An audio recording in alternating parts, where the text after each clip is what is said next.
Okay, could you talk about the directing team and how a group of staff work together? And we can start with both the TD and the AD and the director. Right. How, what are the different responsibilities for those? Okay, well, crew? I've done all of them. So let's start with the Technical director? well, you start with the technical director who is in a different union and a different job. He's part of the crew. He's part of the technical crew, and he has a big board in front of him. And you say take one, he pushes a button, up comes camera one, and he can do dissolves and all kinds of effects. And if he's really good, he can actually invent and help comedy bits. And when we did the morning show, I could ask for, we would have, like, Dave for some reason would do like a little tiny dance, and then someone on a recording machine would record that for me, and then I would have it up on the monitor. And when Dave is talking about something else, I can punch that up, say, all right, go to that film, and then while he's talking to somebody else, up comes this picture of him dancing, and it gets a big laugh because it's kind of refuting what he's saying at the time. So that's the TD. And then the audio man, of course, is toughest job in the business is recording all the sounds, and part of his crew would be the sound effect man. And with Letterman, that was very important. We kind of established sound effects as a comedy bit, and I can talk about that later on. But let's go down and to the AD. What's that? The AD, the assistant director. The AD assists. Actually, the guild calls those people the associate directors. In film, it's called a assistant director, and he does the timing generally, helps the timing, is kind of helping the director line up shots and all that. And I had an associate director, Pete Fatovich, for 45 years. We worked together. He was funny. We got along. I miss him. He's gone now.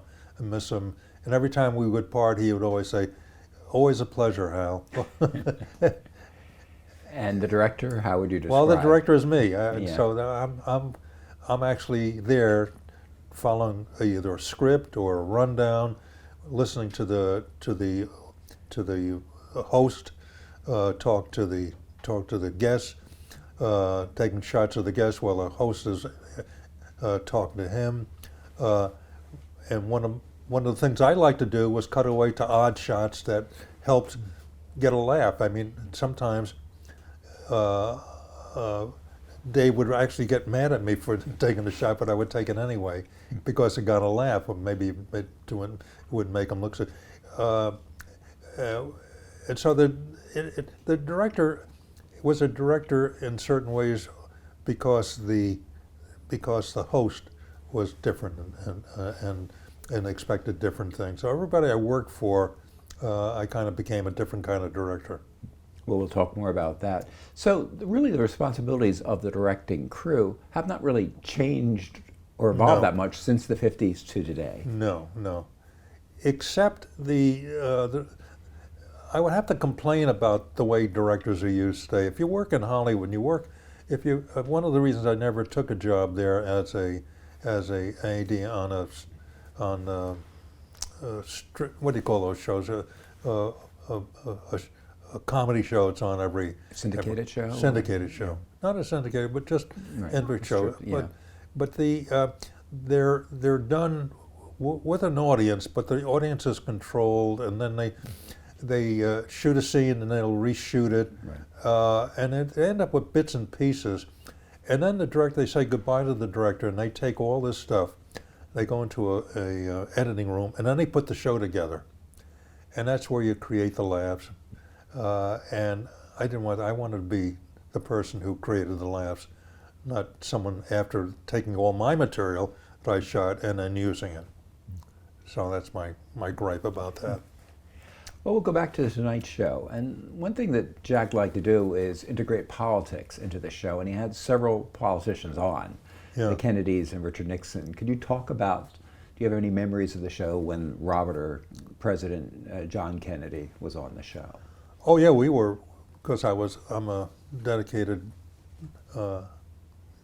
Democrat, and to have him on, because we were rooting for him, and he was good. He was not stiff, and he was kind of charming, but didn't have much to say. Talking about John. John Kennedy. Yeah.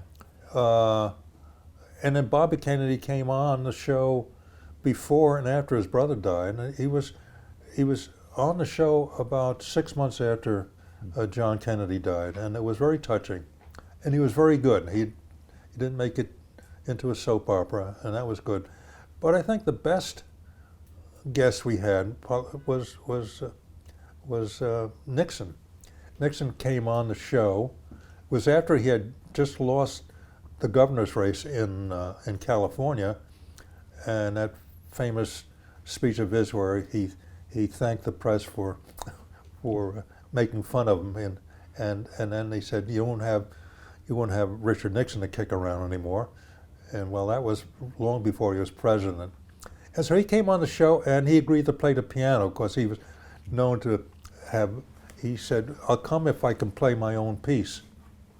So he wrote this piece, and Jack hired a string section for him, and it made it into a big deal. And one of my favorite pictures from a personality is this picture of Nixon at the keyboard, and in this kind of "Dear Hal, thank you so much for making," and so it's one of my favorite relics from those times. Now, the late night talk shows, politicians go on all the time, and they know they're very savvy at how to talk to audiences. Yeah. Have you noticed that evolution over time? That politicians need the late night show. Well, there was a stiffness about someone coming on and seeing this more, not of a TV show, but maybe an opportunity to talk to more people than he would any other way. And actually, but some of them were very good. Barry Goldwater was an excellent host. He would come on and he would make fun of Jack. Jack would say something and he would come back with a good rejoinder. And so I thought that he was pretty darn good. Of course, I think he'd make a terrible president, but he was certainly a good talk show host. Now, can you think of any of your favorite guests on The Tonight Show? People that were regulars and really just made the show special by their presence? Well, the regulars, hard to say because they were on because they were good, so I enjoyed them. But every once in a while we got a guest on who was never on any other show. And my favorite was Jimmy Cagney. Cagney came on the show, and we just expected him to be a tough guy and all that. And he was erudite. He recited an Emily Dickinson poem from memory. He talked about farming. He was my favorite guest. And at one time, he died not too far from where in a place over in New York State. So I did see him once in a while after he had retired. And then you had some well-known movie stars here. Judy Garland was a guest on. Well, Garland was one of our favorites because she was a great storyteller. She could tell kind of racy stories, and she would get up to tell them and kind of move her body in funny ways. And then she was singing, and every time she sang, she was great. We had her on. We actually did a show in London where she was the featured guest. But she would tell stories that seemed daring and bold at the time about working with the Munchkins on, and she would say she accused them of feeling under her dress. And she said, "If I ever find out who did this, if I could ever tell." And she had really racy, wonderful stories, but because she was Judy Garland, she could do it. She get away with it. And how about Mickey Rooney was also on the show? Yeah, Mickey Rooney was on for a short while on the show, and I would say probably the most fascinating, worst guest we've ever had, because he came on and it was apparent. In fact, someone said, "We're not worried. We're worried that Cagney is really in the bag, and he's really, but he wants to come on. So he was introduced, and he sat next to Jack, not in the guest chair. It was like, and that was a place where you had people who were going to be there for maybe a couple minutes and they would leave. And so we figured that it was closest to the entrance. So he was on, and it became apparent right away that he was really in the bag. And he kept talking about his new tire shop on Sepulveda Boulevard. And after a while, Jack says, I don't want to hear any more of that damn. And then he took offense to that. And he said, you can't talk about my shop like this. Get up, I'm going to punch you in the mouth. And then we finally went to a commercial, and when we came back, he was gone. And he then challenged our writers to a fight. And he said, I'm going to have your writers meet my writers tomorrow. So it was a disaster, but a funny disaster. And you also had someone like William F. Buckley, who sort of began his television career on The Tonight Show. Yeah, Buckley was on, and he was, of course, great user of English language, maybe overuser of English language. And of course, being a liberal Democrat, what he was saying, not only found boring, but I found, tiresome and dangerous. So, but this is a terrible thing that I did. When Jack would talk to him or ask him questions, I would cut to him, and he did kind of, when he was listening, he did kind of convorted looks on his face, and I loved that. And later on, I got a lot of very bad mail about how I cheated, and showed him at his worst. But he was good. I mean, after all, he had a lot to say, and he said it, convincingly to his right-wing friends. And you also had early appearances, did you not, of Woody Allen? Was he on The Tonight Show? Yeah, actually, I'm a big Woody Allen fan. Even when he makes a bad film, I think it's a good film. And I'm glad he turns out one a year. But before he started making films, he was doing stand-up. He was a writer, of course, before that, different shows, and he was, what are some of the shows were on? Well, he worked with Sid Caesar. Sid Caesar. Yeah, and specials. he also wrote jokes that he would sell. He was a joke writer. And we heard about him, and I think Jack read some of the jokes, and he said, I don't know. He said, well, let's give him a chance. So he's introduced, and Jack introduced him, and he says, this new fella is working downtown at some nightclub, and he's going to come out and he has a stand-up routine. He says, I don't know if this is going to work or not, but anyway, here he is, Woody Allen. And so Woody Allen comes out to silence and then does a routine I thought was funnier than hell. He has really good jokes, no reaction at all, because Jack killed his introduction. I mean, and when he got finished, he went off to a kind of smattering of applause, and then Jack says, what was all that about? And this is the great comic of our time. Now, one of the most famous shows, February 11th, 1960, was when Jack Part walked off the show. Can you just talk about why that happened and what was your reaction at the time? Well, I was shocked, but it started with an innocent joke that Jack had read and had a copy of, and it was a joke. It's actually an English joke, and it's like a little parable. It's the confusion of the initials WC and WC. WC in England is generally Wayside Chapel. In America or other countries, WC is water closet, which is a toilet.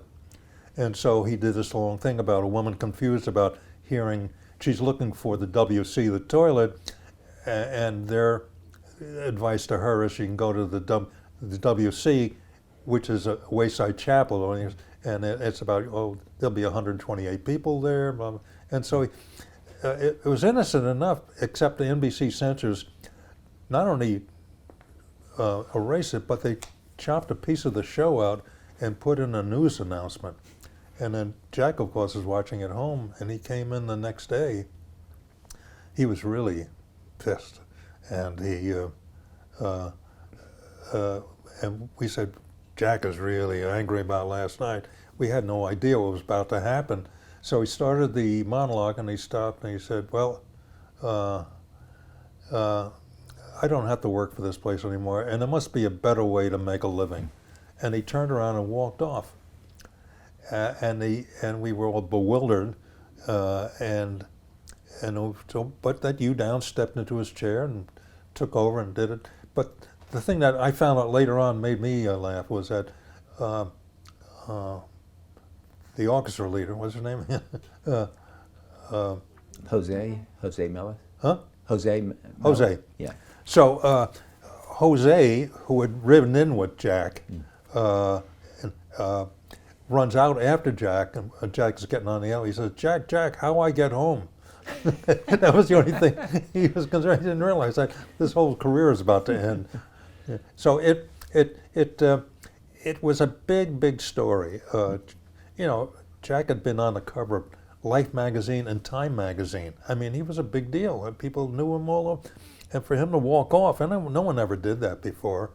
And but the show continued, and in the paper every day there would be a little front page piece about where Jack was. He went to Singapore, he went to the Orient, he went to Florida, and then were you still doing shows? We still doing shows with guest hosts. Arlene Francis would have been one of those people. Downs did most of them, and we weren't sure whether he'd ever come back or not, and the American audience didn't know, and he did that on purpose. He kept this suspense going. How were those shows? No one has ever. That? How were those shows? No one's ever seen them. With the shows after Parr walked off, what were they like? Were they good shows, or they? They were as good as the hostess. Right. I mean, what was missing, or what they were competing with, was front page news. So Jack is being reported every day, and they're sitting there subbing for him, and they had good guests. I mean, I would say that you still enjoy the show. And they would be talking about Jack all the time. So it was right. And then Jack came back, decided to come back, front page news, and his first words were, I said that must be a better way to make a living, and I found out there isn't. And then the show continued. Was the show continuing just like the old Jack Parr? Had things no changed? No change. No. So Jack, the only thing that changed was Jack had more power with the executives, because it was clear that people wanted him to come back, and he could if you're on the front page of the New York Times, a story about a show that's on your air, people are going to be tuning in. I mean, you're building an audience. So Jack had a good audience and making money. in terms of executives, we talked about Pat Weaver. Could you just mention some of your memories of him? Because he, in many ways, invented he was the one who conceived of a late night show. That's right. I mean, the Broadway After Dark with Jerry Lester. That was the beginning. He felt that NBC had been doing films like everybody else, and might have put some programming in. Actually, after all, he created the Today Show, which is still running. The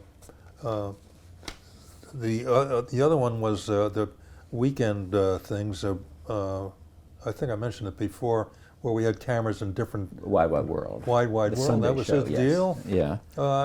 He was the president of NBC. He was, and he was imaginative, and so I think that the beginning of it was like NBC would like to get rid of the Tonight Show after a while.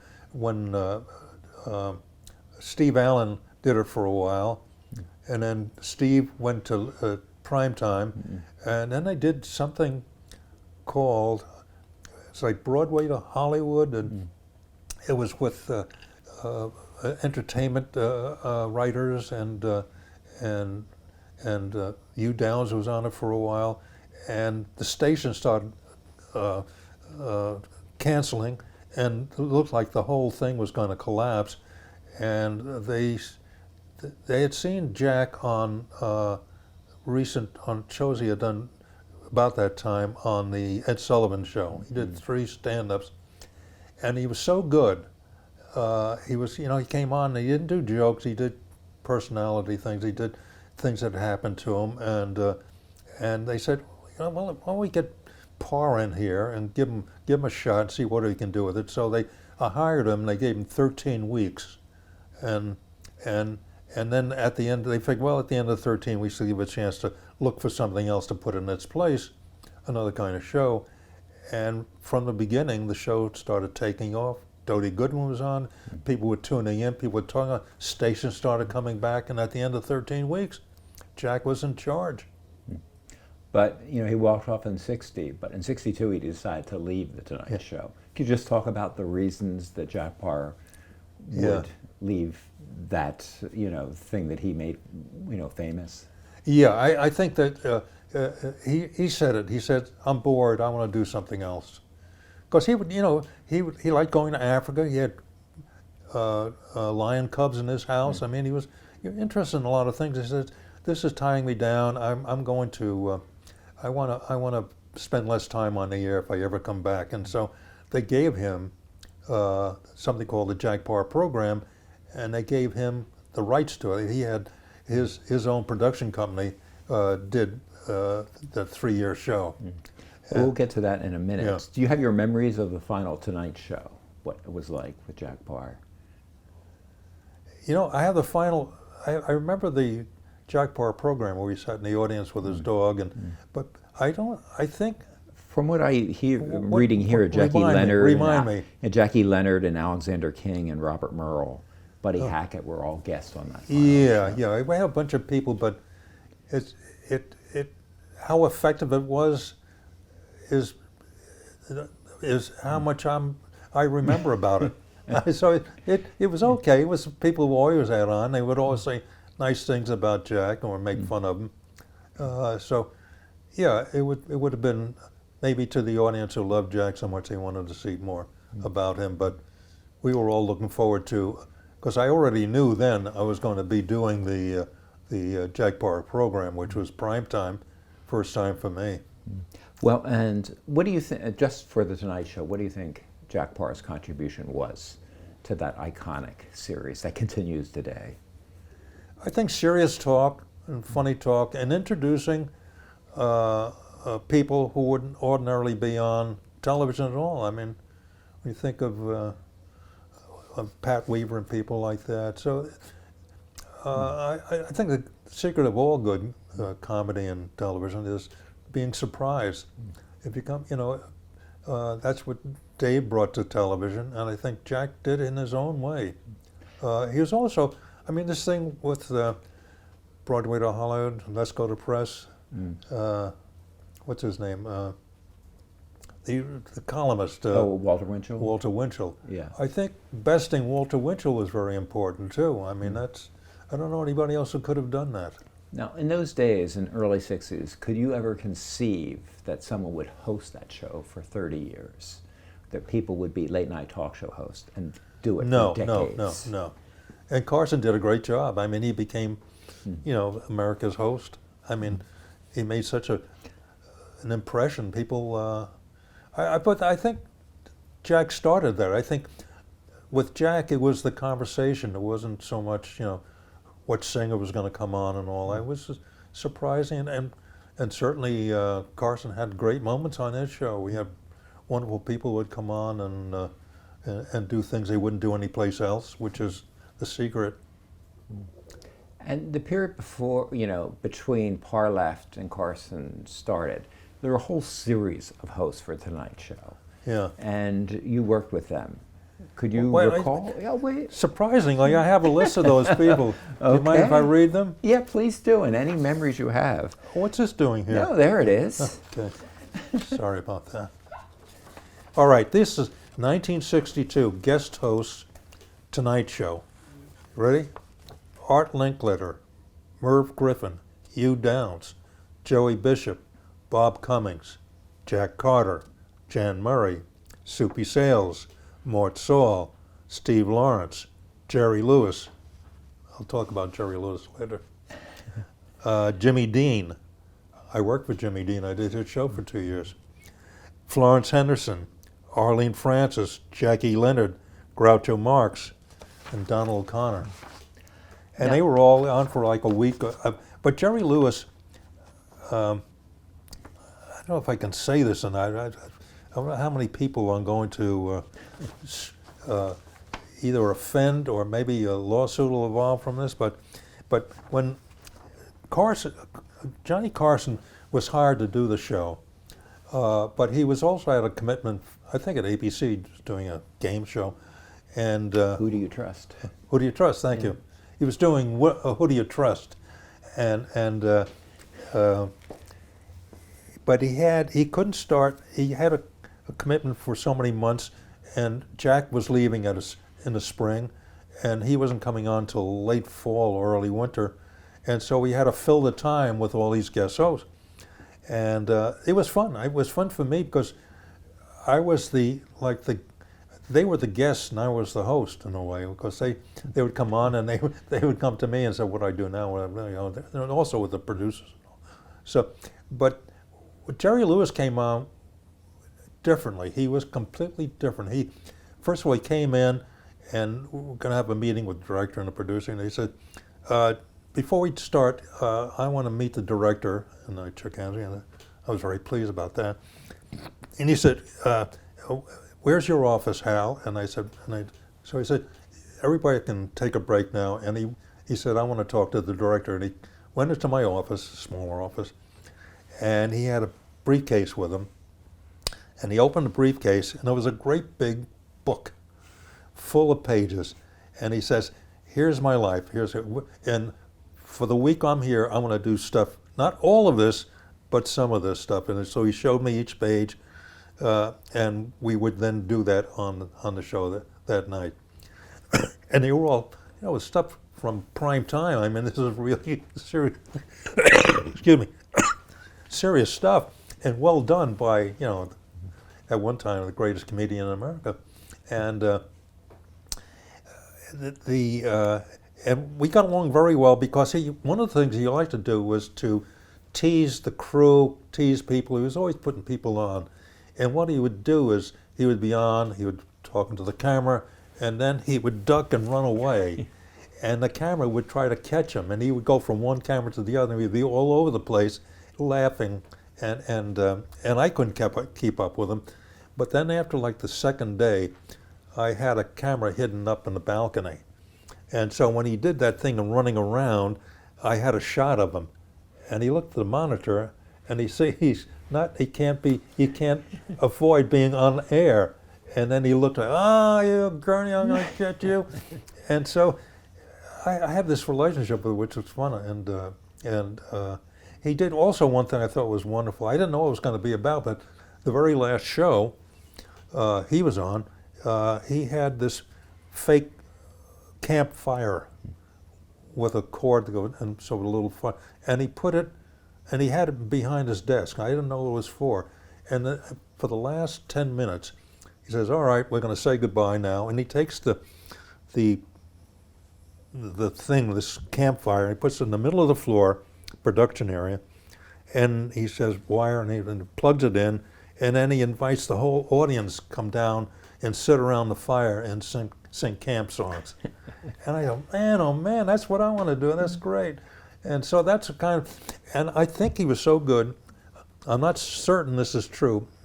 I'm not certain, but Carson was not there yet. He hadn't, and he was so successful that I think I heard that they were trying to buy out Carson and give the show to Jerry Lewis. Of course, Lewis wanted to do a show like that. He, not too long afterward, did a show at ABC, short-lived show. It wasn't very good. Were there any other guest hosts that you thought had a chance? Let's take a look. Like Merv Griffin, did you have a feeling that he would go on to become a dominant talk show host? No. Merv was, he was a real nice guy. He had he would sub for Jack every once in a while. And I liked him a lot, but he wasn't exciting. Mm-hmm. He was interesting. I mean, he was a good asker of questions, but he wasn't exciting. And I think I'm looking down this list, and I don't know, see Morso, no, Steve Lawrence, no, Jerry Lewis, and Jimmy Dean. Jimmy Dean, country singer, had one big hit, Big Bag John, and he was on. He was very good. He was very awkward, and he wasn't very comfortable sitting behind the desk.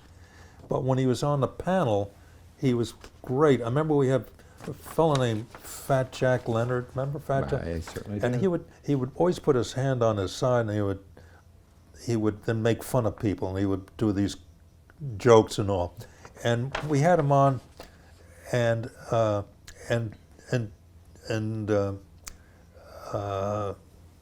Jimmy Dean was the guest, and he sang Big Bad John, and he sat down at the panel, and then Fat Jack Leonard started picking on him, making kind of funny jokes about,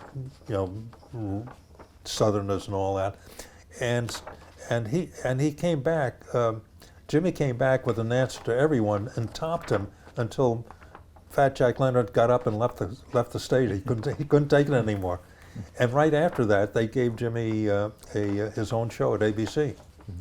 Now, in '62, you began directing the Jack Paar program, which was a weekly show on Friday nights. Right. Could you talk about the difference in doing a weekly show as opposed to a daily show with Jack Paar?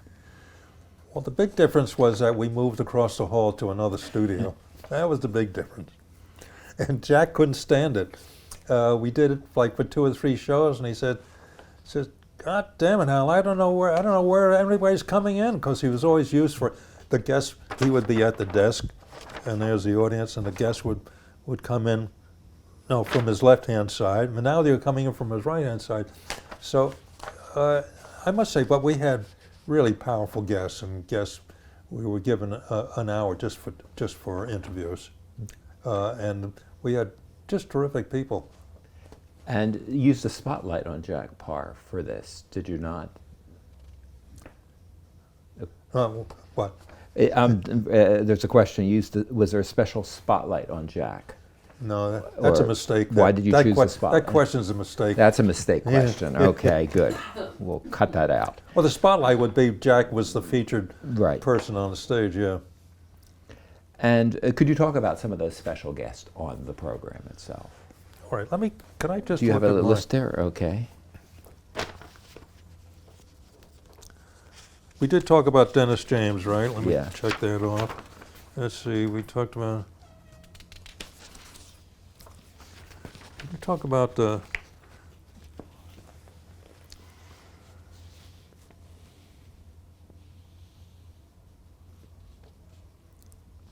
I didn't write down any guests. I have guests for the Jimmy Dean show Right. and the Gary Moore show. But you had people like Peter Ustinov, they're in our collection. They were great. The funny thing is that it was a continuation of the guests we had on the Tonight Show.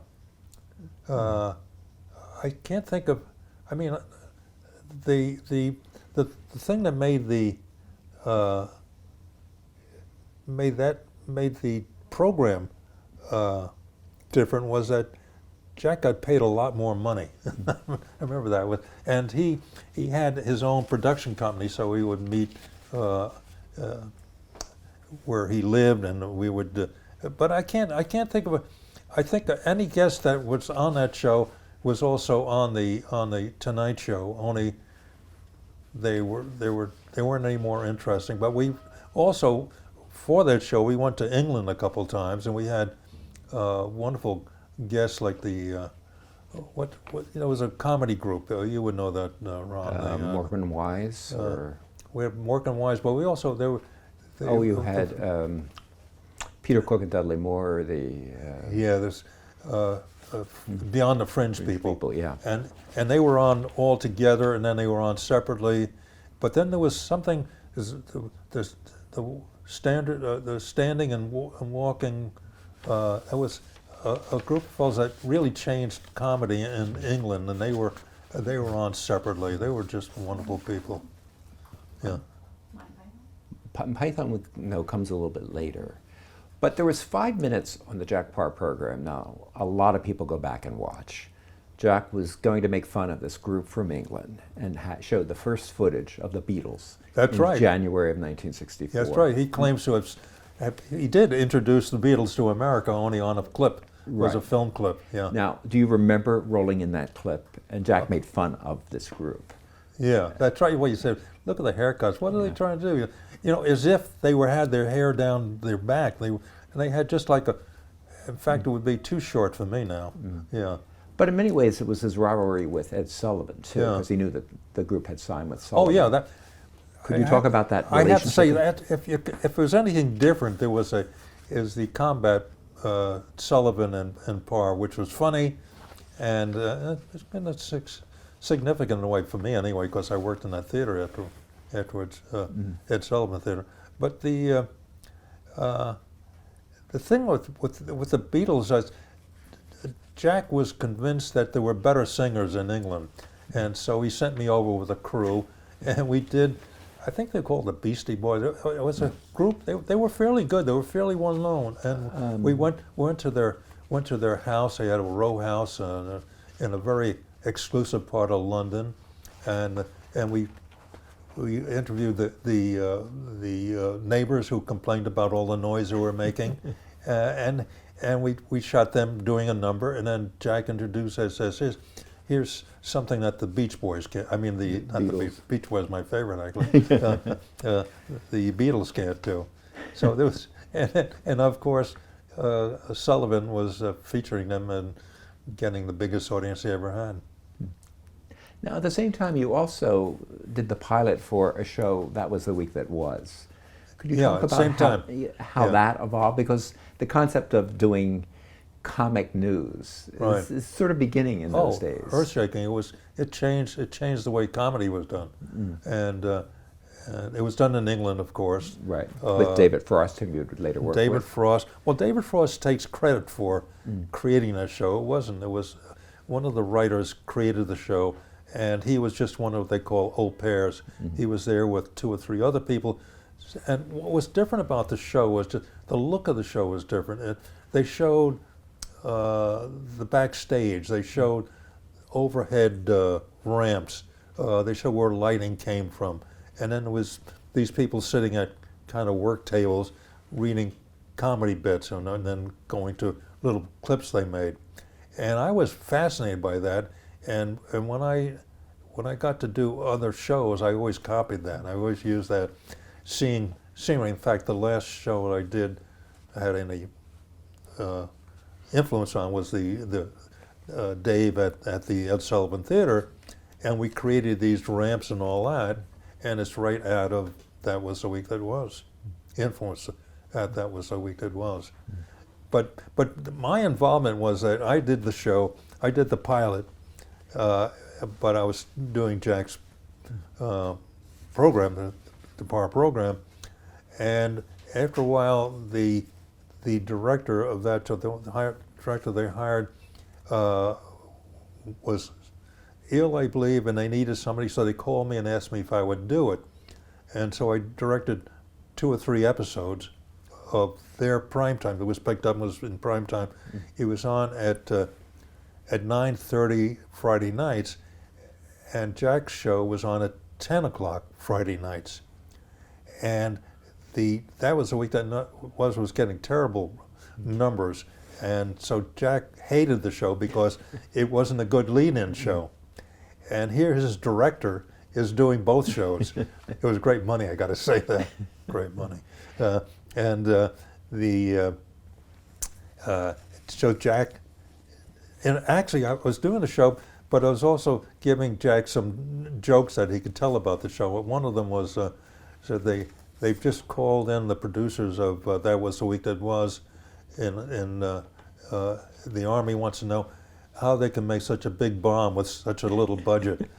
And Jack told that on the air. And so there was this combat between, and then one day Jack says, you have to choose, what show do you want to work on now? I had no problem staying with Jack. Right. Well, in June of '65, the Jack Parr program ends. Do you have any, recollections of that final show? Yes, I do. I remember it vividly. Jack sat in the audience. He had Leica, his dog, sitting next to him. And then he just talked about the show, how much fun it was, and how glad he was to be leaving. And then we played clips from the show, and it started. I liked it. He insisted that we start in the control room, and there's a picture of me directing, and then the camera pulls out the door and then goes down into where Jack is sitting. Oh, by the way, that door, I forgot to tell the story about Judy Garland's. She was on for one episode, and at that point she was having problems, so we always had to have bottles of Blue Nun, which she liked, in the control room. So she always came on feeling good. And when she did the rehearsal, shows you how things are done in television. She did the rehearsal, and a man came up and kept touching her hair and then making sure her hair is looking like that. And then he left, and then we did the show, and then we did an episode with her talking, and then she got up and she sang a song, and it sounded fine to me. But the guy who was touching her hair before comes over, he says, you have to cut, we have to do that again. And I said, no, we'll continue on. It was during a commercial. So he insisted, got very, very noisy and not violent, and so he was near that sliding door that we used, and I slid the door open, I pushed him out and slid the door, and we went on with the show. And I found out later on that was her manager. But he never ratted on me or anything like that. So. Now, after the final show of Jack Paar, did you think he'd come back to television? Do you think he was just retiring for a little bit, or do you think it was pretty much? No, I was surprised when he did come back, and because I think I said after he left, I did different Jimmy Dean and Gary Moore and a disaster called Showcase '68, where we went around from city to city. And then I did David Frost. Right. And then at the end of David Frost, I retired, and we all moved. My wife and I, my family moved to Ireland. And as soon as we made plans, Jack says, "Oh, I got a deal. We're gonna do a show at ABC." I said, "But Jack, I'm going to Ireland." He said, "I'll fly you back, and I'll put you up at the Carlisle, not the Carlisle. What's the Plaza Hotel?" And I said, "Okay, that sounds good to me." And we did it for a year. I was surprised that Jack wanted to do it, but I guess he felt he wanted to, I think, get on the air and get better numbers than Johnny Carson. I think that's what was in the back of his mind. Well, let's talk about the years before you come back again with Paar. Now, how did you hook up with the Jimmy Dean show? Could you talk about that show, which is very different than Paar? Well, it was actually Jimmy Dean show was a full-fledged variety show. We had dancers, and we had singers, and we had and the most important part was we had Rolf the dog, and that's with Jim Henson. Jim Henson. Now, and Jim Henson been on the Tonight Show. I was one of the few people that said that he would be a good guest on the Tonight Show back that early, and he was a great guest. Now, did you have a feeling that with Henson and Rolf, that the Muppets, that his vision would begin to, flower on television to become a major presence? No, had no idea. I thought it was good. What happened? They were hired. The Dean show hired Jimmy to do Rolf the dog, so it was just Rolf the dog, mostly playing a piano. But the good news from me was that when they had a director for 1 year, and they didn't like him, and Jim Henson and somebody who works for him, a good friend of mine, I can't think of his name right now, recommended me because they know a show I had just worked on had gone off the air, and they hired me to do that show. Where was the show done from? It was ABC. Right. At ABC. And the studio was where in the? It was in a theater like 56th Street. Right. I think it's still there, but I don't know if it's ABC anymore. It wasn't a very good studio. I mean, the first show we did in the middle of dress rehearsal, there was a big explosion, and all the water seeped into the studio, and so we were doing the show in puddles of water. Now, what was it like directing musical numbers? That was a little different for you. Yeah, I had to learn how to do that. How do you learn? But How do you go about doing that? Well, you watch others. Yeah, and also you have, it's. I should say right now, if you're a director, if you want to be a good director, let your crew do a lot of the show.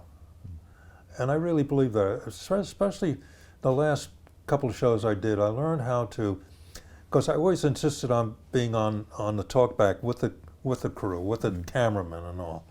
And I'm jumping way ahead, but even with Dave, some of the things that happened, it was a cameraman had showed me what was good, and I could, it would be Madonna using foul language on and on and on. And then the cameraman would show me this old couple cringing in the audience, and I would cut to that, big laugh, and then Dave says, "All right, thank you, Madonna." No. But I think it's part of it. It's your talent to see what other people have talent in doing those things. So that, where were we? I forgot. We were talking about Jimmy Dean and musical numbers. Oh yeah. So, and we had a group of dancers, all nice. They knew what they were doing. And I knew to get side shots and head-on shots, and there was no trickery. I mean, it's not very. I don't find musical numbers very interesting because they're almost prescribed. It's not like when you're doing comedy, you can insert yourself with. I don't see that happening. It has to do with the music and the singers and all that. Never appealed to me. Now, did you like the idea of directing a weekly show? Because you had been working daily, and you will go back to working daily, but did you like just that lifestyle of doing a weekly show? Yeah. Yeah, because I have the rest of the time. You have like 3 days, right? 3 days to yourself, but then you have a meeting day, and then you have a rehearsal day, and then you have a air day. Yeah, I kind of like that. Now, how would you describe Jimmy Dean for those watching who really don't know him now? I like Jimmy a lot. He wasn't popular with the management because he was kind of audacious. He would say things that you shouldn't say on television. He had certain prejudices. He was a country singer from the South. What do you expect? But he was very smart, and he had great ad-libbing qualities. He could, if you're in a room with him and you kid somebody, he will have a better rejoinder. I mean, that's how he got his show to begin with, because he's funny. He was a funny man. Now, at that time, ABC was not a major network. It was, no. So could you talk about what it was like working for ABC? Certainly the third place network at the time. Yeah, it's like if you have a house and you supply with all the stuff from the 5 and 10 cent store. It's all a little shabby and little, things don't work as well. I tell you, the ceiling collapsed and we were, walking around in water for one of our shows. So, but there was, Henson's contribution was good, and the writers were great on that show. They were really good. They gave Jimmy really good, funny things to say, and different. We did like little. We would do a little sketch once in a while, mostly with Jimmy. And actually, I got along with him. I liked him because he hired or bought a pool table and put it in the middle of the floor, and we spent a lot of our time playing pool. Because he didn't like to work. He was very lazy. And sometimes he'd come to rehearsal, sometimes he wouldn't. And he said, "Just tell me what to do." And he said, "Hal, tell me where to stand, and everything will be all right." I kind of liked that about him. And so we got along, and at one point, I was so dismayed. Jimmy's been gone a long time, and I think his wife too, so I can say this. But he said, I got an idea for a show, Hal. And this is long before, what do they call that television where everybody does what they generally do in real life? What? Come on, folks. What reality? Is that? Huh? Reality? No. Yeah, reality television. He invented reality television, or he original idea. He says, "Here's what I want to do. I'm looking at this property in South Carolina, and it's going to be a few hundred acres, and I'm going to build a farmhouse but I'm also going to put in places where we can put cameras. And I'm going to live on that farm, and like every couple of days, they'll come to the farm and we'll show them around, we'll show them, and then we'll go to the kitchen and all. And he says, I want you to come down, we'll build a house for you, and I want you to direct it. And produce and direct it. And I said, well, no, I got obligations up here. But that was reality television. And he thought of that years before. So after Jimmy Dean, you worked with another network, CBS, on the Gary Moore Show. Could you talk about how you got involved with Gary Moore? Yeah. Excuse me. Here's another thing where I'm replacing a director. The Gary Moore Show had been on the air, and they had a very good director. Excuse me. Sorry, folks. But he was really good. He knew how to do musical numbers and all that, but he had a foul temper, and he would be shouting at people. And some directors work there. They have to insert themselves in everything. And Gary decided that he was going back on the air after a year or two, and he wanted a really calm, collected, quiet director. And so I had a reputation of being, I don't shout at people, I get along with people. So one of the gals who worked on the show had also worked with me on the, Cheryl Hoffman worked with me on, she was my secretary on Jimmy Dean. And she met Gary on the street one day, and then Gary was talking about looking for a director, and says, well, I have the perfect one, Al Gurnee. And so they looked into this and said, yeah, all right, he seems like a nice guy. So I was hired to do the show. Excuse me. And in many ways, the show was terrible. It was written for a different man other than Gary. Gary said to me, he says, what I want, Hal, he says, eventually I want to turn this into the Jack Paar program. I want to sit down, I want to talk to people, I want to point to people, let them do things. I don't want to be jumping around and doing a lot of stuff, because he was a good sketch comic. You know, he worked with Jimmy Durante. He was Jimmy Durante's partner in a stage show. So I was hired to do that, but all the writing was for the stuff he didn't want, and he was unhappy with the show, and to correct things, whatever they want to do, they fired the director. I'm sorry, I'm the director. They fired the producer, who was a friend of mine, Perry Cross. And what I like about Perry Cross, he was very funny, and his father was from Cross and Dunn. His father was a vaudevillian, and so he had that same kind of view of life, and they fired him. And can I talk about this? Just, you know, I think the guy's daughter is still alive, so I don't want to hurt anybody's feelings. But what happened was that I haven't punched anybody since childhood, and I don't know if you know this story, but I'll tell it anyway. It's interesting. The new producer came in. And I have trouble remembering his name. It's Joe Cates, is that? Joe Cates, yeah. Yes. And Joe Cates had worked on game shows and was famous for being involved in the rigging of game shows.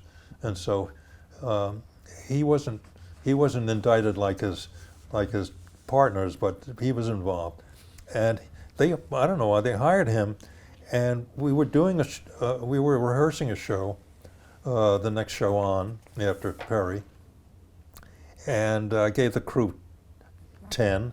After we were working more, you know, you're supposed to give the crew 10 minutes like every 2 hours at least, and it was like 4 hours. We were doing a very complicated, it was a Halloween show with lots of moves and camera moves and all, the kind of stuff that Gary hated. And he came sawing into the control room. This is the Ed Sullivan Theater, by the way, and says, who's giving 10s around here? And I said, I am. And he said, that's the producer's job. And then I said, no, that's the director's job. And then, I don't know why he did that. He says,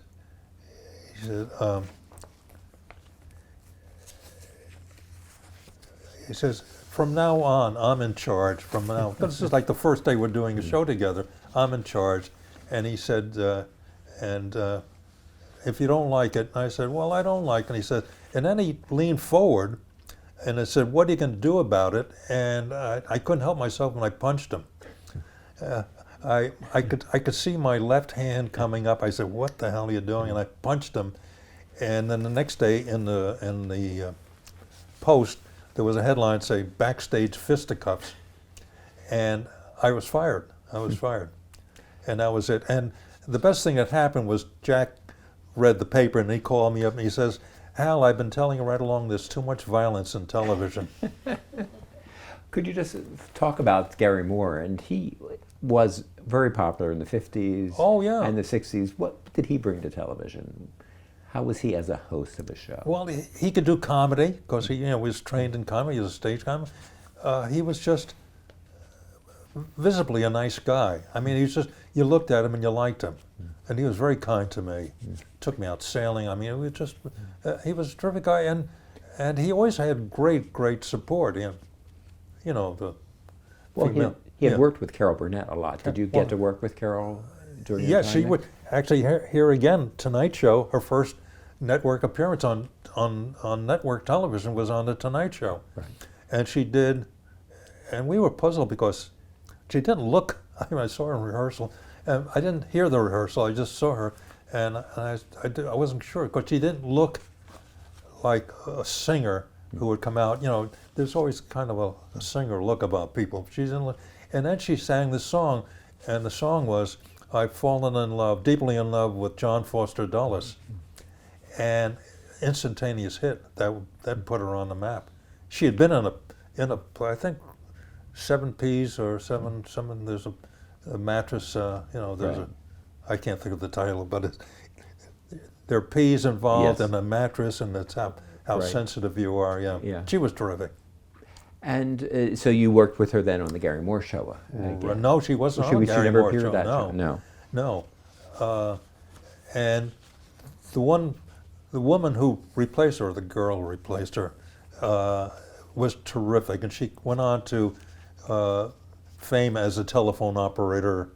Lily Tomlin? Lily Tomlin. Right. And she was the single best performer on that show. And she came to my room, my tiny office, and we were talking about this and that. And she was talking about being a cheerleader and then being best by the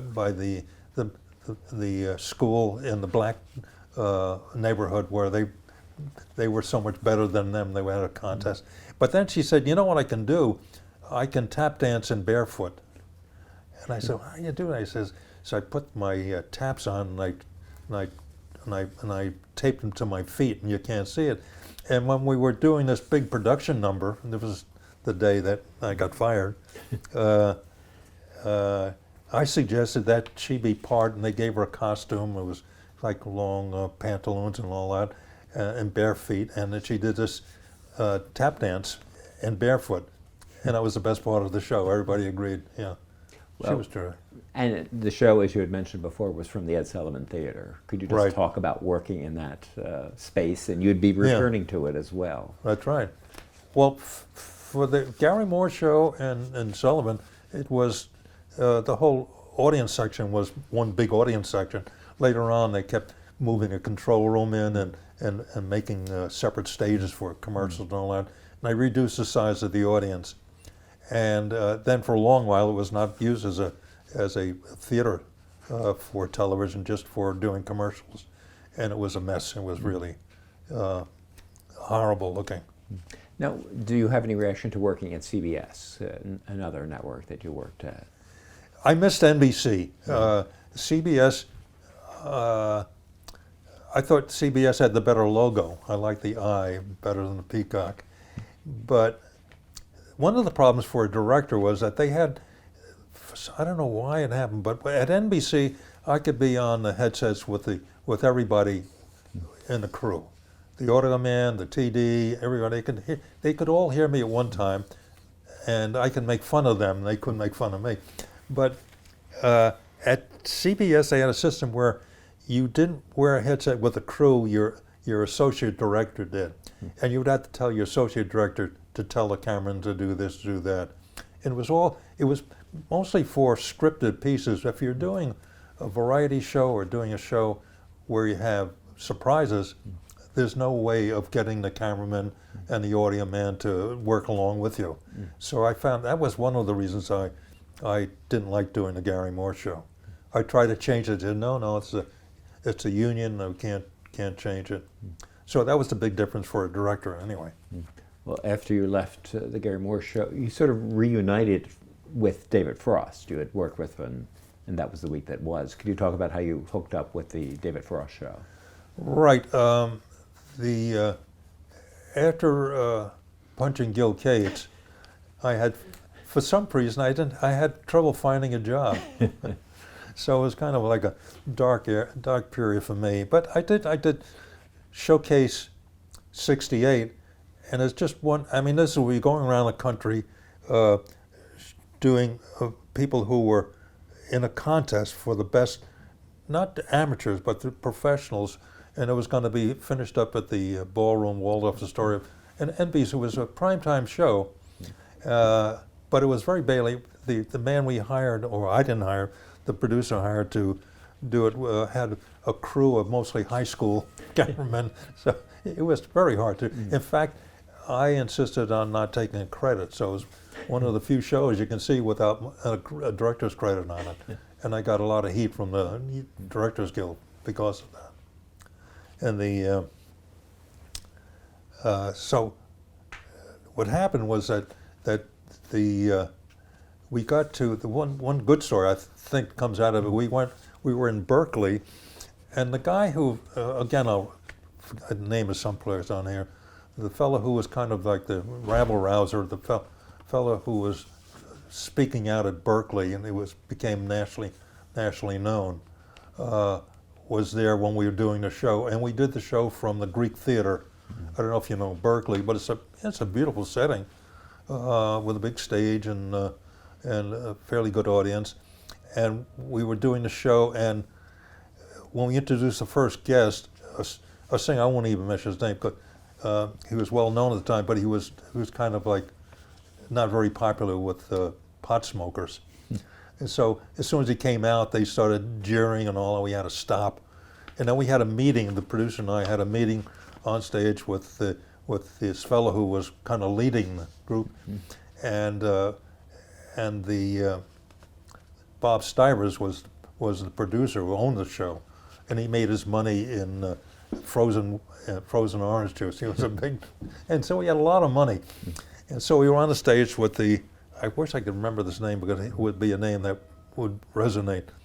And we came to an agreement. We could go on the show. He would tell the audience to be quiet and let us do the show for $50,000.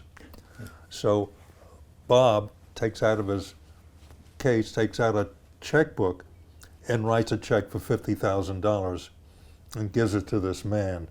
And I'm walking back to the truck, and I said, Bob, $50,000? And he said, there's no money in that account.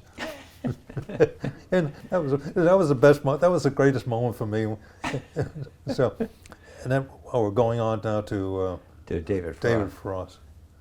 Yeah, well, they were looking for a director. I was available because no one else wanted me, and we did it from. It was called the Little Theater then. Now it's called the actress Helen Hayes. Helen Hayes. Yeah. And it was. Excuse me. It's a terrible little theater to do anything in for television because there's no room for cameras. You're on the stage and it's a very small theater. So when I did it, I talked them into letting me put the cameras in the back of the house, and so everything was really kind of done like a stage presentation. And we got the Emmy Award for Best Variety Show that year, I think, because of the way the show looked. Talk about David Frost. Now, what was his appeal? I never liked him. Let me put it that way. Yeah. He's gone. He died a couple of years ago. But he was a great promoter of himself, and I liked him at first. We got along. We had things to talk about. But then we had, before the show went on the air, we had a meeting, and with the writers and anybody who had to do anything with the show. And it was a big room, and the door opened up, and there was a sliding. We were there for like 2 or 3 hours with nothing, no coffee, no tea, and a door opened up, and a wagon was pushed in with metal covers on it. I said, "Oh God, we're gonna get something to eat." Thank God. No, it was. What's the theater? What's the restaurant right next to it? It's with all the pictures on the wall. Sardi's? Sardi's, yeah. Yeah. Thank God you're here. So it's from Sardi's, and it's this wagon full of food, but it's only for our man, David Frost? David Frost.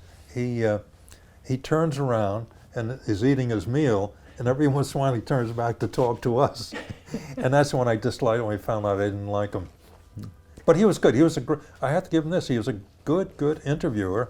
He had this thing we talked about before, where he would have his clipboard with all the questions, Right. and his own answers. He would not be ashamed of showing that he didn't know anything about that person, although he did some research. And he went back and forth to England a lot. He had a show going on in London, and so he was kind of. I think part of the problem was that he was probably tired all the time, but he would just full himself, and things would happen. He was always late. The crew hated the fact that he was late. Are these background things good? Yeah, okay. And so that the guests would come in expecting the show to start at 7, and by like 7:40 they're still not on the air. And I remember, this is important that I know the name of the actor. Can we talk about something else? I like to remember the guy's name. Okay. He played in film noirs. He was a tough Robert guy. Mitchum. Robert Mitchum? No. Yeah, Okay. Robert Mitchum. How'd you guess? Oh, is it written down there? Yeah. Oh, Yeah. Robert Mitchum. I think I wrote it down someplace. Is he mentioned there? Yeah. Thank God this is. There are people back there, Right. People there with pens and pencils, and the lady just checked her watch. So Mitchum, is the Hollywood's tough guy, but very smart. He's erudite and a good conversationalist. And I was given the job of letting him know that Dave was going to be late. And then I had to go in like 5 minutes later. Of course, Mitchum said, I got to get out of here, and so I have to go. I was the one to mollify him, but and then I got a call that Frost is on his way to the United Nations to do a quick talk, and then I had to go in, and I can't tell him he's not going to. I say no, I did say, I said, something really important is coming. He has to go to the United Nations. He's going to be right back. And he said, when Mr. Frost comes back, would you tell him for me, tell him to go fuck himself. And then he walked out. And I had such admiration for the guy. It was just Well, Frost was so different, I think, than Jack Parr. He was not personal. He didn't tell stories about family. He was not emotional like Jack was. Oh, but no, he still no. worked on television. Why do you think? But he used to come into our program.